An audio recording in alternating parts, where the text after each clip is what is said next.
Hello ladies and gentlemen, welcome back to another video. Today I will be giving you a complete starter guide on how to use variables in Bot Designer for Discord. Now, first of all, as a complete starter guide, I should start off with explaining what a variable is. Variables can be split up into two things, the actual variable and the value. A variable can be explained as a box. This is a box, and in that box you can put something like a value. Apples, for example. You can put apples in your box, you can take apples away from your box, or you could count how many apples there are in your box. That's basically variables. Now, usually what we do with variables is give it a name. So we call this variable George, and from now on we will be referring to George if we want to find out how many apples are in the box, if we want to add more apples to the box, or if we want to remove apples from the box. So let's say we add some apples to the box. That is an example of what you can do. You could also get the amount of apples, or well, you can change the amount of apples as we just did. That's basically what you do also with variables. You could get the value of a variable, and you can change the value of a variable. And apart from that, it's literally nothing. Usually, a lot of programming languages like to work around variable types. You have strings, integer, floats, but in Bot Designer for Discord, we don't do that. We have also variable types, but these are something completely different.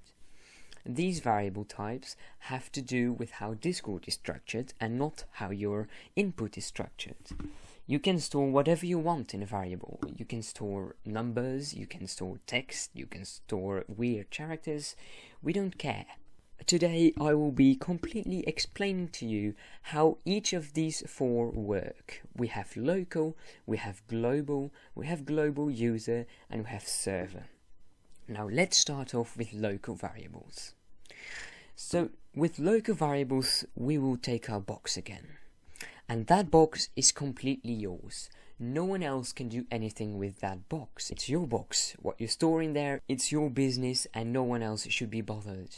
So we can tell that one feature of local variables is that they are unique for every user. It's a user their variable. It's not everyone's variable. So, user unique. Another thing that we can say is, let's take, we have two Discord servers. These boxes represent a variable in a different server. We have server A and server B. In server A, you can have 3 apples. In server B, you can have 1 apple.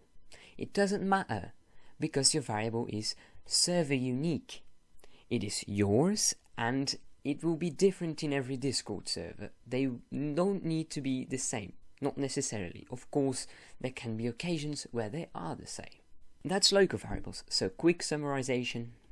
They are user unique, they are yours and not someone else, and they are server unique. In every server they are different. Then we go with global.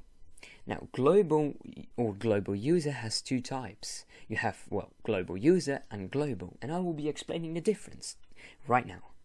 Just as local, global user allows you to have your box. It is yours and no one else can be bothered. So we can state again, it is user unique. But the difference is here when it comes to servers. If you have 3 apples in server A, you will also have 3 apples in server B. Therefore, we can say it is not server unique.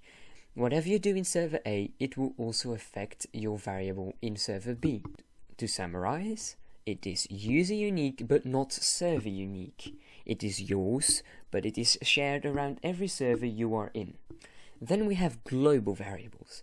Well, the key difference with global is already that it's not your box. It is the box of everyone. So it is not user unique. Whatever is in there, anyone could take it, anyone could change it, or anyone could get it. On top of that, it is also not server unique. If there are 3 apples in server A, there will also be 3 apples in server B. So, not server unique. To summarize, it's not user unique and it's not server unique. They are everything is shared. It's shared between users and it's shared between servers. Just like global variables, server variables are not user unique. Whatever is in the box of a server, everyone in the server can access it. So we can state it is not user unique. But another thing that does come with server variables is that they are server unique. If you have 3 apples in server A, you don't necessarily have 3 apples in server B. You could have 1, for example. So they are server unique. A complete summary of everything. Okay, and the most left, we see unique. We have user unique and we have server unique. And then we have our 4 variable types. Let's start off with local. As we saw, local is user unique. It's different for every user, so is it for every server. It's different in every server. Global user is also user unique, but it is shared around your servers. Your variable will be the same in every server, but it's yours. Global is not user unique and not server unique. It is the same for everyone everywhere. And server variables are not user unique. Everyone in the server can access it, but only the people in that server, because it is server unique. No one in server A can access the variables of server B. That are all our variable types. Next of all, we'll be looking into the functions. So, for local variables, let's start off with this one. This is a getUserVar variable name, and what will that do? That will return the variable value. And then we also have setUserVar, and that will set the value. This can only be used when using local variables. Now, there is an optional second and third field. Now, what is that? That is the ID of my alt account. But you can put any ID there. But what will it do? Well, it will set or get the variable of that specific user. At the top one, the first one, where there is no ID, it will get it of the person who performed the command. If you want to get something from someone else, you have to specify that. Next, global user. For global user, there's only one way of doing it, and that's the way I show here. To get a variable, you put a variable name and a user ID. To set a variable, you do again get a variable name, give a value, and again a user ID. And I want to really make this clear, that user ID is extremely important. If you don't put it there, you would be doing something completely else. It's important for global user that no matter what, you put an ID there. I put author ID. What is that?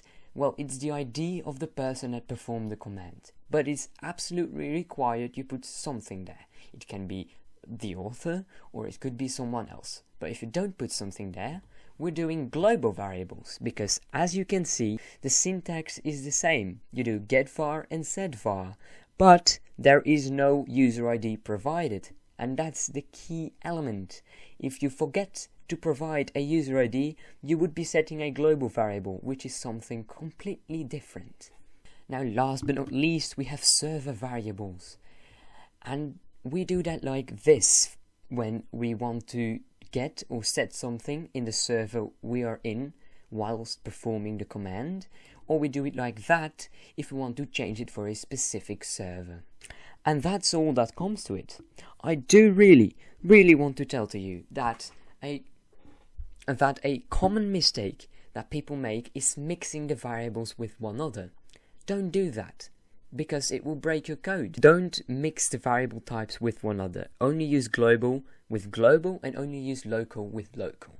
I explained in this video what all of them do, what their specific features are, and now you should pick for yourself which one you want and work with it. Don't ever mix them.